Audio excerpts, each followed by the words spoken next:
ایک لڑکی کی نئی نئی شادی ہوئی تھی۔ شادی کے بعد وہ اپنی ساس سے بہت پریشان تھی۔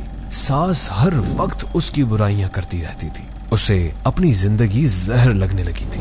آخرکار اس نے یہ فیصلہ کیا کہ اب وہ مزید اپنی ساس کا یہ رویہ نہیں برداشت کرے گی۔ چنانچہ وہ ایک حکیم صاحب کے پاس گئی اور انہیں سارا ماجرا بتایا اور ان سے کہا کہ وہ اس کو تھوڑا سا زہر دے دیں، تاکہ اس کا مسئلہ ہمیشہ ہمیشہ کے لیے ختم ہو جائے۔ حکیم صاحب نے تھوڑی دیر کے لیے کچھ سوچا اور پھر کہا، اس مسئلے کو حل کرنے میں میں تمہاری مدد کروں گا، لیکن تمہیں میری ایک شرط ماننا پڑے گی۔ جیسا میں تمہیں کہوں گا تمہیں ویسے ہی کرنا ہوگا۔ وہ اس بات پر راضی ہو گئی۔ انہوں نے اس لڑکی سے کہا کہ تم اپنی ساس کو مارنے کے لیے فوری زہر استعمال نہیں کر سکتی، اس طرح لوگ تم پر شک کریں گے۔ میں تمہیں یہ جڑی بوٹیاں دے رہا ہوں، یہ آہستہ آہستہ اس کے جسم پہ اثر کریں گی۔ ہر روز تم کچھ اچھا پکانا اور پھر انہیں کھانا دیتے وقت اس میں یہ جڑی بوٹیاں ڈال دینا، اور ہاں، اگر تم چاہتی ہو کہ کوئی تم پر شک نہ کرے تو تمہیں یہ خیال رکھنا ہوگا کہ تمہارا رویہ ان کے ساتھ بہت دوستانہ ہو، اپنا سلوک اچھا رکھنا، غصہ مت کرنا، اور ان کے ساتھ ایک ملکہ کی طرح برتاؤ کرنا۔ ہفتے گزر گئے اور پھر مہینے۔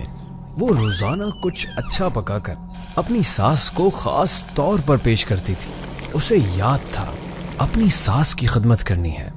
6 مہینے اسی طرح گزرے، پھر گھر کا نقشہ بدل کے رہ گیا۔ لڑکی نے کوشش کر کے اپنے غصے پر قابو کرنا سیکھ لیا تھا۔ اس کی ساس کا رویہ بھی اس کے ساتھ بہت بدل گیا تھا، اور وہ بھی اپنی بہو کو اپنی بیٹیوں کی طرح پیار کرنے لگی تھی۔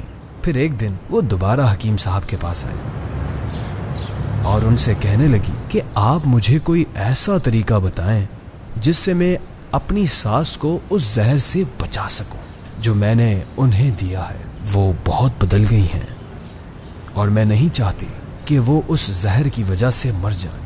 حکیم صاحب مسکرائے اور کہنے لگے کہ تمہیں فکر کرنے کی ضرورت نہیں ہے، میں نے زہر دیا ہی نہیں تھا، اصل میں وہ جڑی بوٹیاں تھیں جو وٹامن کی تھیں، تاکہ ان کی صحت بہتر ہو جائے۔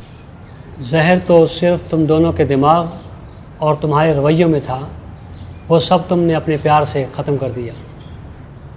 یاد رکھیے، ہمارا رویہ، ہمارے الفاظ اور ہمارا لہجہ یہ فیصلہ کرتا ہے کہ دوسرے ہمارے ساتھ کیا رویہ اپناتے ہیں۔ حضرت خلیل بن احمد رحمۃ اللہ علیہ فرماتے ہیں، اگر برائی کرنے والے کے ساتھ حسن سلوک کیا جائے تو اس کے دل میں ایسی بات پیدا ہو جاتی ہے جو اسے برائی سے روکتی ہے۔